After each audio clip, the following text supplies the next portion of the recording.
చూస్తుండే మా సత్యన, అప్పటి నుంచి చూస్తున్నా నేను. సో అట్లా 25-30 ఏళ్ళ అవినాభావ అనుబంధం ఉంది గజ్వేల్ ప్రెస్ క్లబ్తో నాకు.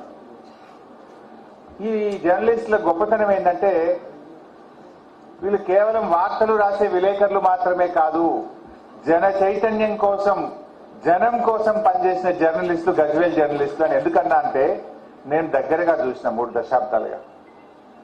ఎయిడ్స్ రోగం వచ్చి తల్లిదండ్రులు చనిపోతే 2 పిల్లల కోసం అదేదో షో పెట్టిండ్రు గజ్వేల్లో. ఒక షో పెట్టి కొన్ని డబ్బులు జమ చేసి ఆ పిల్లల పేరు మీద ఫిక్స్డ్ డిపాజిట్ చేసిన జర్నలిస్టులు. అనేక పబ్లిక్ ఇష్యూస్ లో, వరకట్న హత్యల విషయంలో కావచ్చు, రైతు ఆత్మహత్యల విషయంలో కావచ్చు, సామాజిక రుగ్మతలు లైక్ అనేకమైనటువంటి మూఢనమ్మకాలు కావచ్చు, బాల్య వివాహాల విషయంలో కావచ్చు, డైరెక్ట్ గా ప్రజల్లోకి పోయి పనిచేశారు. నాటకాలు వేసేవారు, గ్రామాల్లో వెళ్లి నాటకాలు కూడా వేసి ప్రజల్లో చైతన్యాన్ని తేవడానికి కృషి చేసినటువంటి జర్నలిస్టులు. జనరల్ గానే జర్నలిస్టులు అంటే రెక్కాడితే గానీ డొక్కాడని జర్నలిస్టులు, చాలని జీతాలు, ఇంటికాడ వ్యవసాయం చేసుకుంటానో ఇంత వ్యాపారం చేసుకుంటే తప్ప పొట్ట గడవదు, ఇల్లు గడవదు. అటువంటి జర్నలిస్టులు నిజంగా జనం కోసం, జనంలో చైతన్యం కోసం ఎన్నో సామాజిక కార్యక్రమాలు చేపట్టినటువంటి జర్నలిస్టులు మా గజ్వేల్ జర్నలిస్టులు. అట్లా అద్భుతంగా పనిచేస్తున్నారు. తెలంగాణ రాష్ట్రం ఏర్పడితే నిజంగా ఈ ప్రాంత ప్రజల బతుకులు మారుతాయని బలంగా నమ్మిన జర్నలిస్టులు గజ్వేల్ జర్నలిస్టులు. ఎందుకంటే రైతు ఆత్మహత్యలు ఈ ప్రాంతంలో బాగా జరిగేది. భారతదేశంలో రైతు ఆత్మహత్యలు ఎక్కువ జరిగేదంటే అయితే విదర్భ లేదంటే తెలంగాణ. ఆ తెలంగాణలో ఎక్కువ ఎక్కడ జరిగేదంటే మెతుకు సీమలో జరిగేది. ఈ దుబ్బాక, గజ్వేలు, సిద్దిపేట రోజు ఇట్లా పేపర్ తిప్పితే ఎక్కడో ఒక దగ్గర ఆత్మహత్య కనబడేది. ప్రతిరోజు రైతు ఆత్మహత్యలతో అల్లాడిపోయేటువంటి ప్రాంతం. అసలు ఎండాకాలం వస్తే గంజి కేంద్రాలు, మంజీరా రచయితల సంఘం, గజ్వేల్ జర్నలిస్టులు కలిపి గంజి కేంద్రాలు పెట్టేవాళ్ళు. వలసలతో తల్లడిల్లిపోయేది ఈ ప్రాంతం. బొంబాయి బస్సులతో, ఏడుపులతో ఈ ప్రాంతం తల్లడిల్లిపోయేది. సో అట్లాంటి ప్రాంతంలో ఈ జర్నలిస్టుల యొక్క పాత్ర చాలా గొప్ప పాత్ర. ఈ రాష్ట్రం ఏర్పడితే కొంత మార్పు వస్తుంది అని బలంగా నమ్మినారు. ప్రత్యక్షంగా తెలంగాణ ఉద్యమంలో రాజకీయాలకు అతీతంగా పాల్పడినటువంటి జర్నలిస్టులు మా గజ్వేల్ జర్నలిస్టులని నేను బలంగా చెప్పగలుగుతాను. ఇక నేను అనేక మార్లు వాళ్ళతో ఇంటరాక్ట్ అయ్యేవాడిని. హరిత హోటల్లో ఛాయ్ తాగుతూ, టిఫిన్ చేస్తూ గంటలు మాట్లాడుకునే వాళ్ళం. వీళ్ళ పోరాటం ఈ ప్రాంత రాజకీయ నాయకుల మీద ఒత్తిడి పెంచింది. జై తెలంగాణ అనక తప్పని పరిస్థితి ఏర్పడ్డది.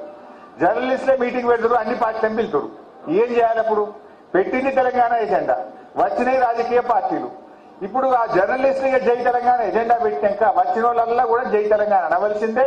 నేను నిలబడతా, నేను కొట్లాడతానుడు, దీక్షలు పట్టుడు, పోరాటాలు చేసుడు అంటే అట్లా ప్రత్యక్షంగా పరోక్షంగా ఉద్యమంలో కూడా ఈ జర్నలిస్టుల యొక్క పాత్ర చాలా గొప్ప పాత్ర వీళ్ళు పోషించారు. నేను ఈ సిల్వర్ జూబ్లీ, ఈ రజతోత్సవం జరుపుకుంటూ ఎన్నో విజయాలు సాధించినటువంటి గజ్వేల్ ప్రెస్ క్లబ్ సభ్యులందరికీ ఇంకా పైసలు కావాలి, ఇల్లు కట్టాలి, లేకపోతే బంగారం కావాలి, లేకపోతే పిల్లల్ని ప్రైవేట్ స్కూల్లో చదివించాలని మీరు లొల్లి పెడితే వాళ్ళకి ఇంత పనిచేస్తురా? మీరు కూడా సహకరించారు. మా భర్త సమాజం కోసం పనిచేస్తుండు, సామాజిక సేవ కోసం చేస్తుండని పరోక్షంగా మీ సహకారం కూడా వాళ్ళని ముందుకు నడిపించి, అందువల్ల మీకు కూడా నేను హృదయపూర్వకంగా ధన్యవాదాలు తెలుపుతా ఉన్నా. మీ పాత్ర కూడా ఉన్నది మా అక్క చెల్లెళ్ళది. సో ఏది శాశ్వతంగా జీవితంలో చేసిన 4 మంచి పనులే శాశ్వతంగా ఉంటాయి. అలాంటి గొప్ప పని మా గజ్వేల్ జర్నలిస్టులు చేశారు. మరి బాయ్ గారి గురించి ఎంత చెప్పినా తక్కువే. గజ్వేల్ జర్నలిస్ట్ నాయకుడిగా ప్రయాణం ప్రారంభించి ఈరోజు TUWJ రాష్ట్ర అధ్యక్షుడిగా విరాహత్ గారు ఎదిగారంటే ఇంకా వేరే చెప్పనక్కర్లేదు. ఆయన కూడా మొదటి నుంచి కూడా అనేక పోరాటాల్లో ఏ మీడియా హౌస్ లో పనిచేసినా, అటు మంజీరా రచయితల సంఘంలో, ఇటు జర్నలిస్టుల సమస్యల విషయంలో, సామాజిక సమస్యలు, మన రాజీవ్ రహదారి మీద కూడా ఒక పోరాటాన్ని, బ్రహ్మాండమైన పోరాటాన్ని కొనసాగించిండు. ఇవాళ నిజంగా ఎంతమంది చచ్చిపోయింది రాజీవ్ రహదారి మీద మనం ఇవాళ బాధపడుతుంటాం.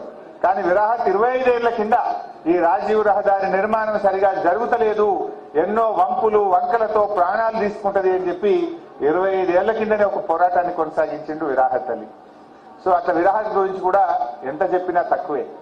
ఎప్పుడు జర్నలిస్టుల సమస్యల కోసం ఎంతగానో కృషి చేశాడు ఆయన.